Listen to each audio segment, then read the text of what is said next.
नमस्कार, मैं हूं सिकंदर कुमार और आप देख रहे हैं हमारे YouTube चैनल टेलीकॉम गुरु सिकंदर कुमार। दरअसल टेलीकॉम गुरु आज एक ऐसे वीडियो आपके साथ में शेयर कर रहा है जो कि आपको दिल को और आपको दिमाग को झकझोर कर रख देगा। दरअसल हम एक ऐसे पत्रकार की गाथा आपके साथ में शेयर कर रहे हैं जो कि आपको दिल के साथ साथ आपकी दिमाग के साथ साथ में आपके मन को सोचने पर मजबूर कर देगा। एक्चुअली जिसे हम कहते हैं ना कि ये जो है मीडिया, ये चौथे स्तंभ है, यानी कि जो हमारी जो भारत की जो व्यवस्था बनी है उस व्यवस्था के अनुसार विधायिका, कार्यपालिका, न्यायपालिका और चौथा स्तंभ का अलग वैल्यू है। यानी इन चारों के अलावा कोई ऑप्शंस नहीं है एक डेमोक्रेसी के लिए, और उस डेमोक्रेसी को बनाए रखने के लिए, उस डेमोक्रेसी को मेंटेन करने के लिए।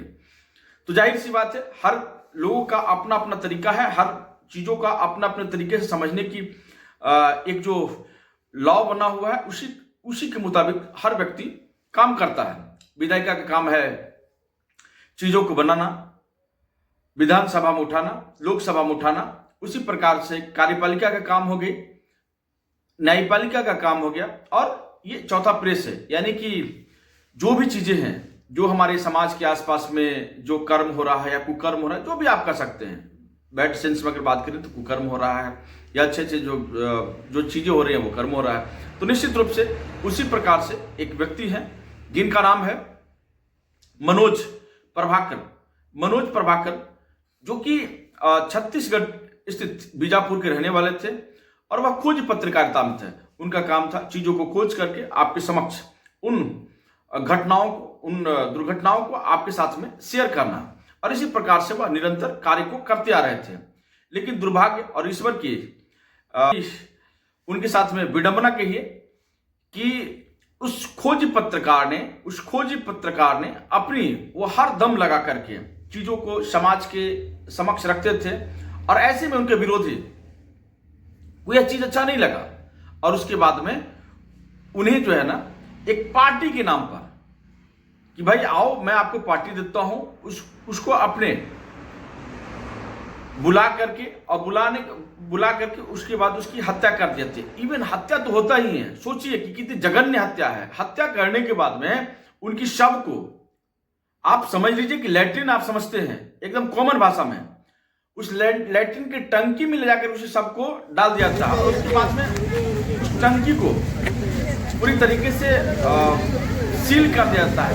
यानी कि उसको पूरा कंप्लीटली जो है ना पत्थरनुमा बना दिया जाता है, ढाल दिया जाता है, और ताकि किसी प्रकार का कोई खबर ना हो, और वह टंकी में ही उनका जो शव है वो सड़ करके खत्म हो जाए।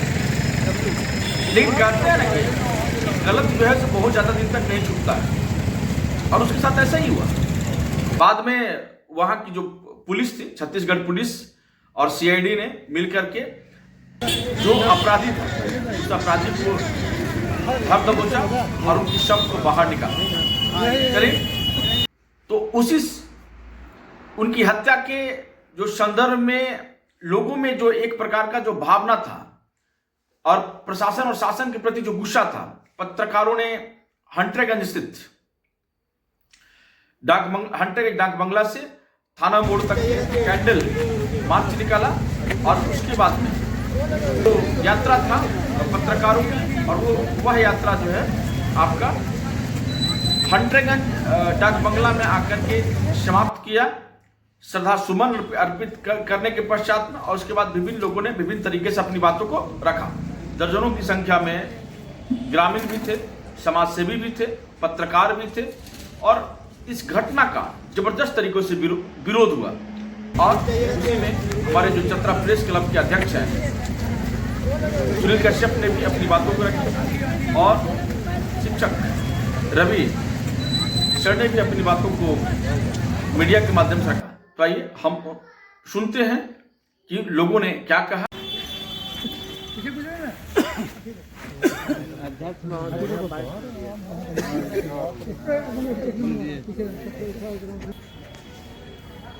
'छत्तीसगढ़ बीजापुर के पत्रकार मुकेश चंद्रकार की हत्या से झारखंड सहित अन्य राज्य जो है उबाल पर है।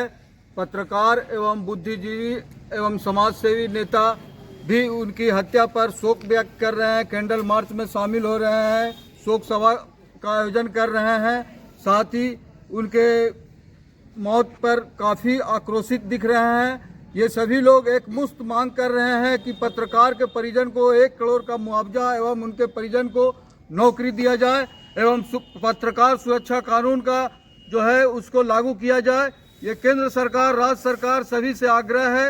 यहाँ एक मुश्त सभी सर्वदलीय पार्टी के लोग यहाँ जमे हुए हैं और एक मुश्त इनकी मांग है कि पत्रकार के परिजन को सुरक्षा के लिए हर संभव लागू किया जाए। ये कार्यक्रम आज कहाँ हुआ?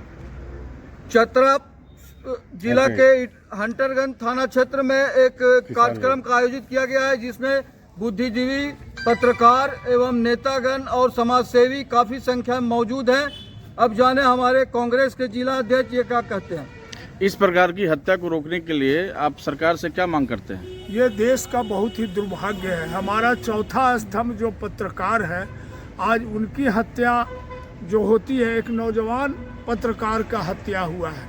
ये बहुत ही दुर्भाग्यपूर्ण है। मैं केंद्र सरकार, राज्य सरकार या तमाम लोगों से, चाहे मेरी पार्टी के हो चाहे किसी पार्टी के लोग हों, सबसे मैं विनम्र निवेदन करता हूं कि इसको और आंदोलित करके उनके परिवार के सच्ची श्रद्धांजलि उस दिन होगी जिस दिन वो हत्यारा जेल में रहेगा, फांसी पड़ेगा, उनको 1 करोड़ का मुआवजा मिलेगा, परिवार को किसी की नौकरी मिले, उसके मुताबिक तो हम लोग को लगेगा कि हम लोग का जो सच्ची श्रद्धांजलि है वो बहुत अच्छा रहा। आज पत्रकार के साथ ये घटना ये दुर्भाग्य की बात है। मैं इसकी निंदा करता हूँ, घोर निंदा करता हूँ। आप इस मामले को लेकर अपनी सरकार से आप क्या कहना चाहेंगे? मैं अपनी सरकार को कल आपके समक्ष लेटर पैड पर लिख के भेजूंगा कि आप कांग्रेस सरकार, महागठबंधन की सरकार से के ओर से भी आप उस पत्रकार परिवार को अपने तरफ से मदद पहुंचाने का कृपा करें। सर, सुरक्षा मुहैया संभव एक कानून बनाया जाए। बिल्कुल बनना ही चाहिए। चौथा स्तंभ के लिए क्यों नहीं? प्रथम माने स्तंभ के लिए संसार का सारा संसाधन उनके साथ है, दूसरे स्तंभ के लिए संसार के सारा साधन उनके साथ है, तीसरे स्तंभ के लिए सारा है, तो चौथे को क्यों नहीं? मिलना चाहिए, जरूर मिलना चाहिए। रगंज किसान भवन में हमारे बीच में पत्रकार बंधुगण, समाजसेवी, बुद्धिजीवी, जनप्रतिनिधि, तमाम सभी को मैं नमन करते हुए 2 शब्द कह रहा हूँ। हत्या किसी भी समस्या का समाधान नहीं। संवैधानिक देश में, प्रजातांत्रिक प्रणाली में हत्या की कहीं जगह नहीं है। मानवीय कोई भी समस्या होता है उसे चर्चाओं से, पहल करके, विचारों से और समस्या का यथोचित समाधान करने की दिशा में पहल करने की आवश्यकता होती है। Reporters are the supreme medium of communication.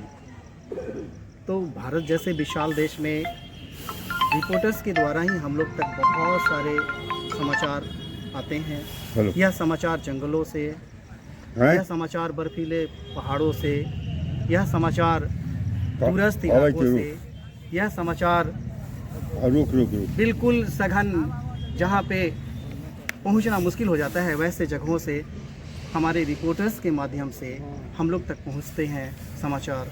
तो निश्चित रूप से सबसे पहली बात तो ये उठती है कि इनकी खास सुरक्षा की आवश्यकता हो जाती है, चूँकि ये वैसे जगह जाते हैं जहाँ जान जोखिम भरा होता है और वहाँ की खबरों को ला करके हम लोग तक पहुँचाते हैं। बाकी देश की जनता तो घर में बैठ करके हम लोग जानते हैं, कोई भी